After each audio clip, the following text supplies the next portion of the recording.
आज मी माझ्या बी कास्टच्या मोठ्या फॅमिली मेंबर्ससाठी एव्ही मोटर्सचे 7-8 सीटर कारचं कलेक्शन दाखवणार आहे आणि शेवटला एक डिझेल ब्रेझा दाखवणार, म्हणून व्हिडिओ शेवटपर्यंत बघा. जिथे सर पहिलीच गाडी इको दाखवणार. ही आपली 2011ची इको आहे, कंपनी फिटेड सीएनजी 11 एंडिंगची गाडी आहे. पेट्रोल प्लस सीएनजी कंपनी, 1,65,000 रुपये. आणि ही दुसरी त्यानंतर ही 2022ची गाडी आहे, 2 एअरबॅग वाली गाडी, पेट्रोल प्लस सीएनजी कंपनी. ही सुद्धा गाडी आपण देणार आहे 5,50,000 रुपये. एकदम शॉकिंग प्राइस मध्ये XUV 500 2015ची 15 एंडिंगची गाडी आहे. ही गाडी आपण देणार 3,75,000. W6. ओके. त्यानंतर तुम्ही बघू शकता 2 गाड्या आहेत, दोन्ही डिझेल मध्ये गाड्या आहेत. ही गाडी सुद्धा 2013ची सिंगल ओनर आणि ही गाडी आहे 2012ची सेकंड ओनर.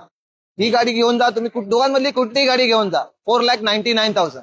इनोवा अर्टिगा दोन्ही डिझेल 499 मध्ये. 4,99,000 गाडीची किंमत आहे. आणि शेवटची गाडी ब्रेझा डिझेल 2016ची सेकंड ओनर डिझेल VDI गाडी. ही गाडी आपण देणार आहे आपल्या व्ह्युअर्ससाठी 5,25,000 रुपये. आणि काय स्पेशल देता इयर एंड धमाका? इयर एंड धमाका म्हणजे आपल्याला साठी ज्या काही गाडीमध्ये युज होणाऱ्या वस्तू आहेत त्याचा एक आपण कॉम्बो तयार केलेला आहे. तो कॉम्बो जे कोणी आपल्या व्हिडिओच्या मार्फत गाडी घेऊन जाणार त्यांच्यासाठी आपण एक स्पेशल गिफ्ट म्हणजे एक कॉम्बो तयार केलेला आहे. तो कॉम्बो आपण गिफ्ट देणार आहे. तर लवकरात लवकर या आणि आजच आपली स्वप्नांची गाडी घरी न्या.